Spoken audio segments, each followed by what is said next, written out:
Welcome back to Western Flavors, your home for the stories you love. We're so glad you're here with us as we continue the journey of the Fleming Bartlett family. If you enjoy our stories, please take a moment to like this video and subscribe to the channel so you never miss an update. In our last episode, the fragile peace of the Heartland family was shattered. Following the funeral of their beloved patriarch, Jack Bartlett, the family gathered for the reading of his will. A personal letter read first praised Amy's unique spiritual connection to Heartland, a tribute that immediately put her father, Tim, and sister Lou on edge. The official will then delivered a shocking blow. Jack had placed the entire ranch into a trust and named Amy as the sole trustee, giving her complete and exclusive authority over its future. The aftermath was devastating. Tim exploded in a fit of rage, accusing Amy of manipulating their grandfather, while Lou, feeling betrayed and overlooked, gave her sister the coldest of shoulders. The episode ended with Amy completely isolated, the will, meant to protect Heartland, having become the very thing that declared a war within her own family. The harsh fluorescent lights of Maggie's diner hummed, casting a sterile glow over the worn linoleum and red vinyl booths. It was late, and the dinner rush had long since subsided, leaving only a few quiet patrons scattered throughout the room. In a corner booth, Tim Fleming stared into a mug of black coffee, his knuckles white where he gripped the ceramic. Lou sat opposite him, methodically stirring a teaspoon of sugar into her own cup, the clinking of metal against porcelain the only sound between them. The silence had stretched for nearly 5 minutes, thick with a shared, simmering resentment. It was Tim, of course, who broke it. I still can't believe it. A trustee. Her. It's a joke. He said the word trustee as if it were an insult, a curse word. She's going to run that place into the ground, Lou. You know she is. All that sentimental nonsense about healing and the soul of the ranch that doesn't pay the bills. It doesn't negotiate with feed suppliers or manage a payroll. He signed the death warrant on his own legacy and put the pen in her hand. His voice was a low, angry growl. He wasn't just upset, he was personally offended, as if Jack's final decision had been a direct judgment on his own life's work, on his entire philosophy of pragmatism and ambition. Lou didn't look up from her coffee. A part of her, the logical, business-minded part, agreed with every word her father said.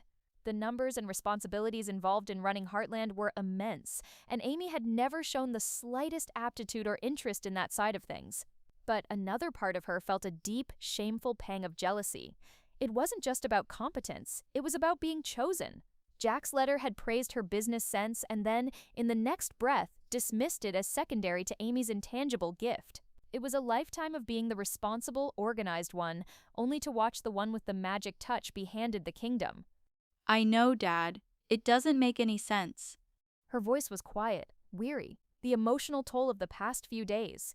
The grief, the shock, the betrayal had left her exhausted. Sense?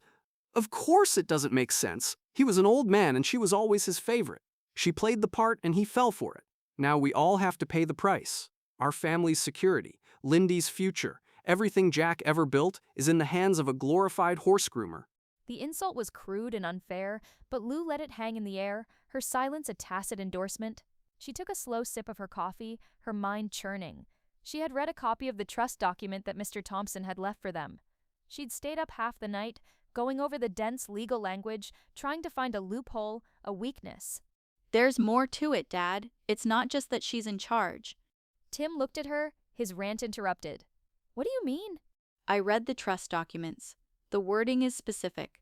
As sole trustee, she has the authority to do whatever she deems necessary for the preservation of the legacy.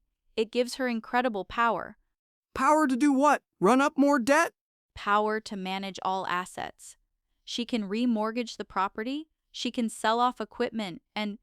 She paused, letting the weight of her next words settle. If she felt it was in the best interest of the family, she could even assign portions of the land to other beneficiaries. She could grant parcels to family members. Tim stopped, the coffee cup halfway to his lips. He slowly lowered it back to the table, his eyes narrowing as he processed the information. The implications of what Lou had just said began to dawn on him, shifting the entire landscape of the problem. His anger, hot and unfocused just moments before, began to cool, sharpening into a fine, dangerous point. This wasn't just about stopping Amy from failing, this was about what she could be convinced to do. He stared at Lou, a slow, calculating look replacing the fury in his eyes. The seed of a new manipulative strategy began to sprout in the poisoned soil of his resentment. So, She can just give it away? While the future of her home was being dissected like a business proposal in a diner booth, Amy was walking through a ghost town of her own heart. The Heartland farmhouse, usually a bastion of warmth and light, was dark and profoundly silent. Lindy had cried herself to sleep hours ago, her small body exhausted by a grief too large for it to carry. Lisa had retreated to her room with a photo album and a cup of tea, shutting the door on a world that had become too painful to inhabit. Amy was utterly alone. She wandered from the living room to the kitchen, her hand trailing along the back of Jack's empty armchair, her fingers tracing the rim of the coffee mug he'd left by the sink. Every object was an artifact, a relic of a life that felt a lifetime away. The house didn't feel like a home anymore. It felt like a collection of memories, a museum of a family that had been shattered in the space of a single afternoon. The silence was an active presence, a heavy blanket that smothered all comfort, all hope. It was as if, when Jack's heart had stopped beating, the heart of Heartland had stopped right along with it. Unable to bear the stillness a moment longer, she slipped on a jacket and escaped into the cool night air. Her feet, acting on an instinct older than memory, carried her down the familiar path to the barn. The moment she slid open the heavy wooden door, the oppressive silence was broken. A chorus of soft, welcoming nickers greeted her. The familiar earthy scent of hay, horses, and leather wrapped around her like a comforting embrace. Here, at least, was life. Here was a language she understood, a world that made sense. The problems of trusts and trustees, of finance and family politics, had no place here. Here, there was only the quiet, honest presence of the animals who had always been her truest confidants. She moved down the center aisle, the soft light from the single bulb overhead casting long shadows. She stopped at Spartan's stall. The big bay horse, her partner and friend through every storm of her life, pushed his head over the door, his dark, intelligent eyes soft and knowing. He seemed to sense the profound sorrow radiating from her, nudging her gently with his muzzle, a silent question. Amy leaned her forehead against his, her eyes closing as she breathed in his familiar scent. They hate me, Spartan.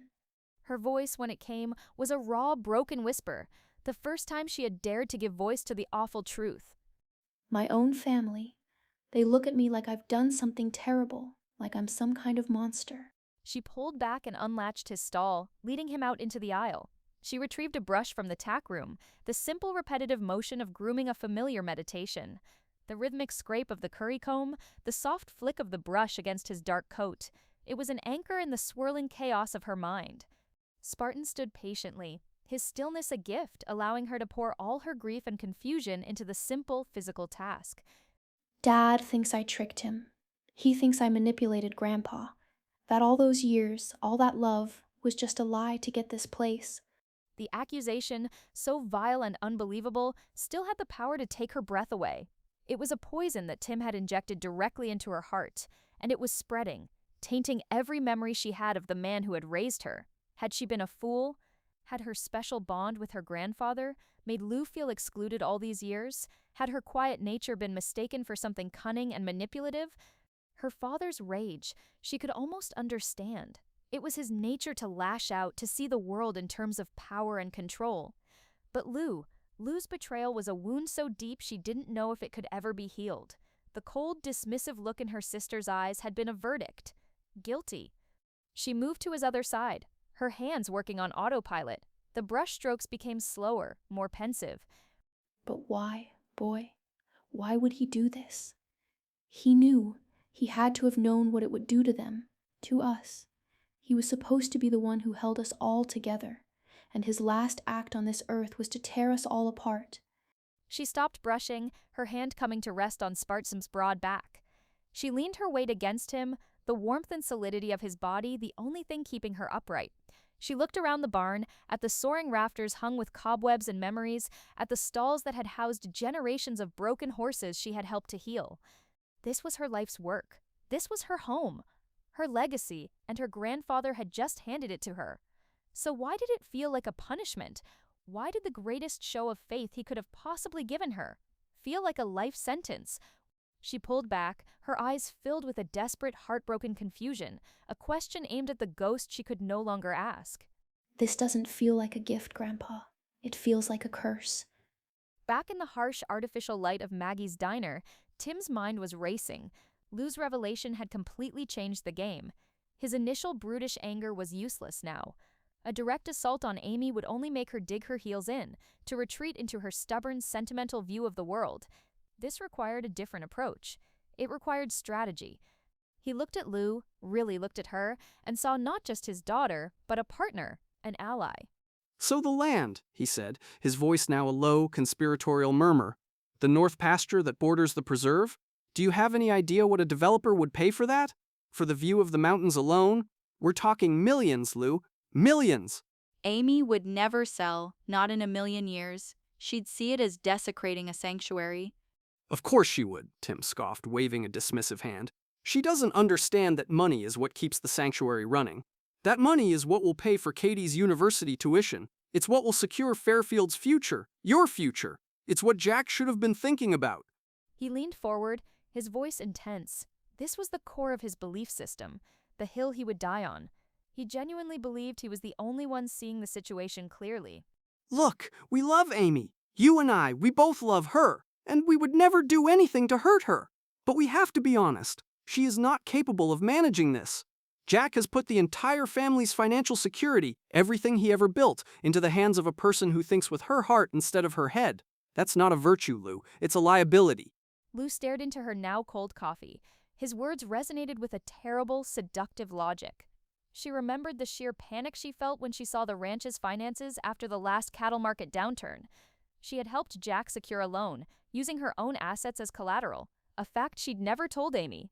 Her sister floated through life, trusting that things would just work out, while she was the one who lay awake at night staring at spreadsheets and balance sheets. Her father was right. This wasn't just about her wounded pride anymore. It was about protecting the family from a disaster she could see coming as clearly as a winter storm rolling in over the Rockies. So what do? We can't force her. The trust is ironclad. If we fight her, she'll just shut us out completely. Exactly, Tim said, a triumphant gleam in his eye. He knew he had her. So we don't fight her, we help her. Lou looked up, confused. Help her? We guide her. We make her see the logic. We show her that the only way to save Heartland is to let go of a little piece of it. We frame it as a sacrifice, a noble choice that secures everyone's future. We make her believe it's her idea. The plan, so simple and so profoundly manipulative, hung in the air between them. It was a two-pronged attack, a strategy that would play to both of their strengths. She won't listen to you, not after what you said. She won't listen to me about feelings, no, but she might listen to me about business, especially when the wolves are at the door. I'll be the voice of harsh reality, the numbers guy. I'll apply the pressure. He looked at Lou, his expression softening into a facsimile of fatherly concern. But you'll be the one she turns to for comfort. You're her sister. You can be the sympathetic ear, the one who understands how overwhelmed she must be. You can gently lead her to the right conclusion. Between my pressure and your sympathy, she'll be begging us to take the problem off her hands. It was a complete and total underestimation of their sister, born from a lifetime of viewing her as the fragile, dreamy one who needed protecting. They had no idea of the steel core Jack had just entrusted with his legacy. They only saw the girl who healed horses, not the woman who had survived the unsurvivable. Lou was silent for a long time, the moral implications of the deception warring with her pragmatic fears. She thought of her own daughters, of the empire she had built, of the promise she had made to her grandfather's memory to keep the family safe. In her twisted, grief-stricken logic, this was the only way. This was how she could fulfill her promise. She finally looked up and met her father's gaze, her own eyes now as cool and calculating as his. The jealousy and the hurt had been transmuted into a grim, misguided resolve. Okay, we do it your way. Tim sat back in the booth, a slow, satisfied smile spreading across his face. He had his partner. He had his plan. Good. Let's go save our sister from herself. The next day, a quiet, unseen war began, fought not on open battlefields but in the silent, isolated spaces where the family now lived their separate lives. The battle for Heartland was underway, and Amy didn't even know she was a soldier. Her first campaign was fought in Jack's study. The room, which had always been a place of quiet contemplation, now felt like an enemy stronghold. She sat at his large oak desk, the same desk where she had been handed this impossible crown, determined to face the reality of her new role. She opened the main ledger, a thick, leather-bound book whose pages were filled with her grandfather's neat, concise script. But the columns of numbers, the debits and credits, the arcane notes about market prices and futures might as well have been written in a foreign language. Her eyes glazed over. She could read the soul of a horse in the flicker of an ear, but she couldn't make sense of a balance sheet to save her life. Defeated, she closed the ledger, the soft thud echoing in the quiet room. Her gaze fell on a framed photograph on the corner of the desk, one she hadn't noticed before. It was of her and Lou, years ago, sitting on the porch steps with Jack standing behind them, his hands on their shoulders. They were all laughing, their faces bright with a joy so pure and uncomplicated it made her heart ache. This was what was at stake. This was the family her father and sister were willing to fracture, all for a logic she couldn't comprehend. She picked up the photo, her thumb stroking over the image of her sister's smiling face. A tear she didn't know she'd been holding back fell onto the glass, distorting the happy memory. Miles away, in the clean, modern efficiency of the Hudson mayor's office, Lou Fleming stared at a different kind of picture. On her large computer monitor was a detailed satellite map of the Heartland property. With a few clicks of her mouse, she overlaid county zoning regulations, property lines, and water rights. Her expression was clinical, detached. She wasn't seeing the rolling hills where she and Amy had learned to ride. She wasn't seeing the ridge where Ty's ashes had been scattered. She was seeing parcels, assets, liabilities. She zoomed in on the north pasture, the section bordering the nature preserve, the part her father had mentioned. She began cross-referencing land valuation data from recent sales in the area. There was no emotion in her actions, only the cold, hard calculus of a business transaction. She was dissecting her own home, piece by valuable piece. At the same time, Tim was on the phone in his truck, parked at a scenic overlook with a panoramic view of the very land his daughter was analyzing. He was in his element, his voice a smooth, charming baritone. No, of course, Bill. It's all hypothetical at this point. Just testing the waters. With Jack gone, the family's just trying to get a sense of the new landscape. You know how it is.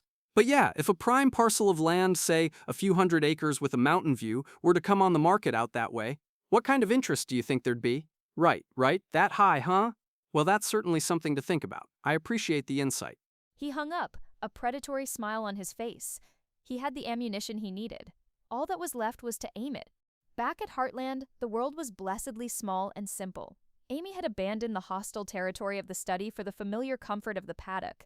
She stood leaning against the fence, watching Lindy lead her little pony Bubbles in a careful circle. The late afternoon sun was warm on their faces, and for a few precious minutes, it was possible to pretend that the world was not broken, that their family was not at war. That's it, sweetie. Keep your hands nice and soft. Look where you want to go. Like this, Mom? Just like that. You're a natural. Grandpa Jack would be so proud. The mention of his name was a small, sad ache, but here, in the open air with her daughter, it was a comfort, not a curse. This was the legacy. This was the heart of it all. Not the ledgers, not the deeds, but this, a little girl and her pony, learning the quiet language of trust. For a moment, a fragile peace settled over her. That evening, the peace was shattered. After tucking Lindy into bed and reading her a chapter from her favorite horse book, Amy stood up to leave. She paused at the door, watching her daughter's small form nestled under the quilt. "Mom?" Her voice was small in the dim light of the bedside lamp. Yeah, sweetie? Lindy rolled over to face her, her eyes wide and serious, her face clouded with a worry that no child should have to carry. "Are you and Aunt Lou still mad at each other?" The innocent, direct question struck Amy with the force of a physical blow. She had been so consumed by her own pain, her own sense of betrayal, that she hadn't fully considered how it looked through her daughter's eyes. The cracks in their family were already visible, already casting long, dark shadows over the next generation. She didn't know how to answer, how to explain the ugly adult mess that had torn their world apart. She could only offer a weak, unconvincing lie. No, of course not, sweetie. We're not mad. We're just sad right now about Grandpa. Lindy didn't look convinced. She just nodded slowly and rolled back over, a small, lonely silhouette in the half-light. Amy closed the door, her heart aching with a fresh wave of pain. This wasn't just about her anymore. The unseen war had its first innocent casualty. Lindy's question echoed in Amy's mind long after she had closed the bedroom door. "Are you and Aunt Lou still mad at each other?" The simple, heartbreaking query laid the truth bare. The conflict wasn't a private adult matter. It was a poison seeping through the floorboards, tainting the very air their children breathed. Her grandfather had feared for Heartland's legacy, but in his attempt to save the land, Had he doomed the family? A desperate, overwhelming need rose up in Amy. She couldn't talk to Lou. She couldn't talk to her father. Even Nathan's well-meaning practicality felt like a foreign language right now. She needed to talk to her grandpa. She grabbed her keys from the hook by the door and slipped out into the deepening twilight. The drive to the Hudson Cemetery was a blur. She parked her truck by the old wrought iron gate and walked through the rows of familiar names, the pioneers and ranchers who had built this town. She found him on a small hill overlooking the rolling foothills that he had loved so much. The world was quiet here, bathed in the soft, melancholic glow of the setting sun. The only sound was the wind whispering through the pines. She stood before the fresh mound of earth, a simple temporary marker bearing his name, Jackson Bartlett. The finality of it was still a shock, a truth her heart refused to accept. For a long time she just stood there, the wind whipping strands of hair across her face, pulling the warmth from her cheeks. Then, the carefully constructed dam of her composure, the one she had maintained for Lindy, for Lisa, for everyone, finally broke. Her knees gave way, and she sank to the ground, her hand coming to rest on the cool, damp earth of the grave. The tears she had been holding back since the moment Tim had first uttered the word manipulated began to flow. They were not quiet, dignified tears, but wrenching, silent sobs that shook her entire body. All the pain, the confusion, the betrayal, and the profound, crushing loneliness of the past few days came pouring out. I don't understand. Her voice was a choked whisper, spoken to the ground, to the wind, to him. I don't understand what you want me to do. You said to protect it. But how? How can I protect it when they all look at me like I've stolen it from them? She drew a ragged breath, the cool air burning her lungs. Dad, he said the most horrible things. He thinks I tricked you, that I lied to you. And Lou, oh Grandpa, the way she looked at me. It was like she didn't even know me anymore, like I was her enemy. Our family is breaking, and you're the only one who ever knew how to fix it. She pressed her palm flat against the earth, as if she could feel his strength, his wisdom through the soil, but there was only the cold, indifferent ground. Was this a gift, or was it a punishment? Because right now, it feels like a punishment. It's too heavy. I feel like I'm suffocating under it. I'm not strong enough for this. I'm not you. Her voice cracked on the last word, the full weight of her grief. For him, for her fractured family, for the impossible task she had been handed, crashed down on her. She bowed her head, her shoulders shaking, a solitary, heartbroken figure in the fading light. I'm so sorry, Grandpa, she whispered, her voice barely audible against the wind. I don't know what to do. I think you made a terrible mistake. The camera holds on her, a small, grieving silhouette against the vast, indifferent landscape of the Alberta foothills, utterly alone with the impossible burden she believes she cannot carry.